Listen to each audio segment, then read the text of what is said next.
안녕하세요. 행복지킴이 선영입니다. 오늘은 11월 1일 내일부터 단계적 일상회복 3단계를 진행한다고 합니다.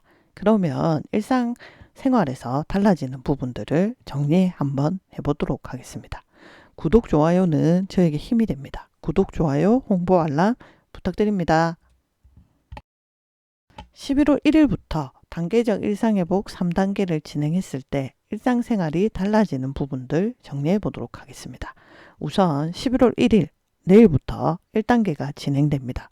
그리고 이게 무리가 없다면은 2단계는 다음 달 12월 13일 날 진행이 될 것이고 이 3단계도 안정적으로 이제 진행이 되었을 경우에 3단계는 내년 1월 14일 날 진행이 됩니다. 그러면 11월 1일은 오전 5시부터 됩니다. 왜냐하면 할로윈데이 행사와 파티로 인해서 감염을 막기 위해서 정부에서 오전 5시부터 일상회복 3단계를 이행하겠다라고 했습니다.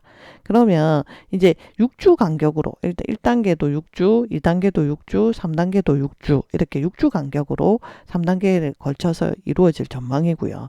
그러면 각 단계마다 4주는 이행을 하고요.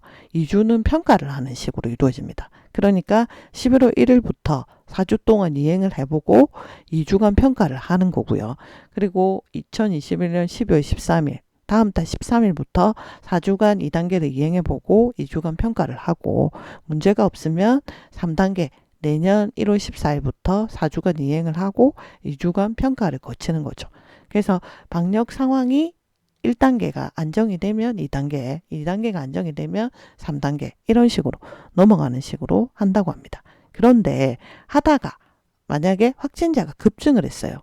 급증한다는 기준은 뭐냐? 환자실이나 병원 입원 병상 가동률이 75%를 넘는 경우 잠시 중단을 하고 비상계획으로 발동을 시킵니다. 그래서 환자실이나 입원 병상 가동률이 75%를 넘었다. 그러면 위기가 감지된다. 그러면 일상회복을 잠시 중단하고 비상계획을 발동을 하는 거죠. 그렇게 되면 방역 패스 적용 시설이 늘고요. 사적 모임 추가로 제한이 되고 행사의 규모나 시간도 제한되고 요양병원 등 면회가 금지되고 종사자 선제검사, 병상 긴급 확보 등 강력한 조치가 시행될 예정입니다.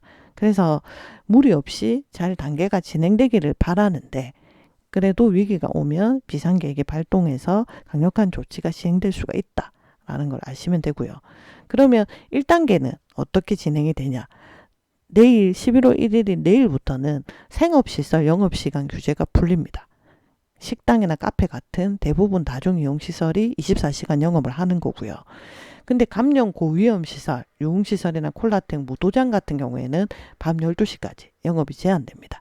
그래서 감염 고위험 시설 같은 경우에는 지금보다는 그래도 시간이 늘어나긴 하지만 밤 12시로 영업 제한이 된다라고 보시면 되고 영업시간 규제도 없어지지만 모임 인원은 늘어납니다. 그래서 수도권은 10명, 비수도권은 12명입니다.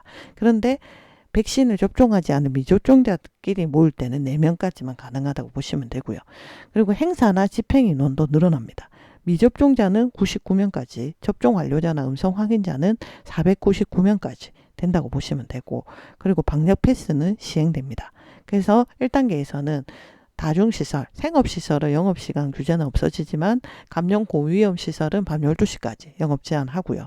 모임이나 인원은 수도권은 10명, 비수도권은 12명, 행사나 집행 인원은 미접종자가 포함되면 99명, 접종 완료자나 음성 확인자가 참여하면 499명까지 인원이 늘어나고 방역 패스가 시행된다라고 보시면 됩니다.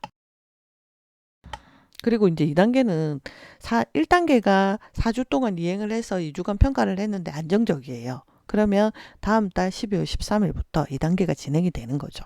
그렇게 되면 1단계에서 지금 감염 고위험 시설이 밤 12시까지 영업 제한이 있었던 것까지 제한 시간이 없어지는 겁니다. 그리고 이제 모임 인원이나 행사 집행 인원의 수가 제한돼 있었잖아요. 이 수의 제한이 없습니다. 어떨 경우에만 접종 완료자와 음성 확인자만 참여할 때만.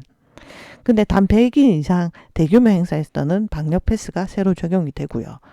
방역 패스가 무조건 1단계에서는 시행이 됐는데 2단계에서는 위험도가 낮은 시설은 해제가 되고요.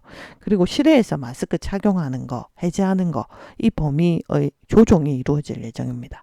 그리고 이제 2단계가 문제없이 4주 동안 이행이 되고 2단계 평가를 해서 안정적이다 라고 생각이 되면 3단계가 내년 1월 14일부터 이제 시행이 되는데 그 사적 모임이나 행사 관련 인원 제한 자체가 없어지죠.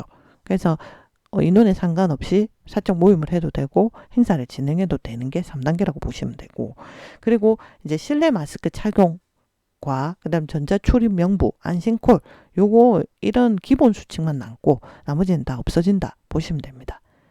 그러면 이제 방역 패스가 시행된다는 말은 코로나19 감염 위험이 높은 13만 개 시설에 입장을 한다거나, 그게 어떤 게 있냐면 유흥시설, 노래 연습장, 그다음 목욕탕, 그다음 실내 체육시설, 경마 경륜, 카지노 이런 같은 감염 위험이 높은 13만 개 시설에 입장을 한다거나, 아니면 감염 취약시설, 요양시설, 의료기관, 중증장애인 치매시설 같은데 환자나 입소자를 면회할 때는 접종 완료 증명서나 PCR 검사 확인서, 음성 확인서를 보여줘야 됩니다. 그게 방역 패스 시행이라고 보시면 되고, 그리고 이제 다만 18세 이하나 코로나19 완치자, 의학적인 이유로 접종을 하지 못한 사람은 방역 패스 예외 대상이어서 증명서가 없어도 시설 출입에 제한을 받지는 않는다고 합니다. 그래서 접종 완료 증명서는 질병관리청 쿠브나 아니면 연동되어 있는 전자출입 명부 플랫폼인 네이버, 카카오 등에서 발급된 전자증명서, 그리고 보건소에서 발급한 종이증명서, 신분증에 부착하는 예방접종 스티커 이런 걸로 보여주시면 되는데, 이걸 어떻게 발급을 받느냐면 제가 한번 보여드려 볼게요.